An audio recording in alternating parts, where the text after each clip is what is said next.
working on productive. And you upskill. Hindi tayo na mag-iwan ng panahon. Okay.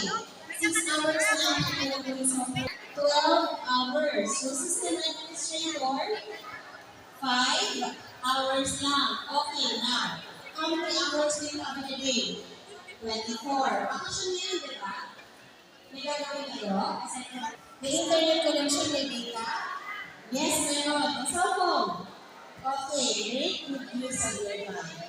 And I don't mind is a devil's video. phone. Ang una, may live ginagawa, pinamamahin na weather yan. So, hindi kami busy yung upa. Let us take our Ikaw. Guys.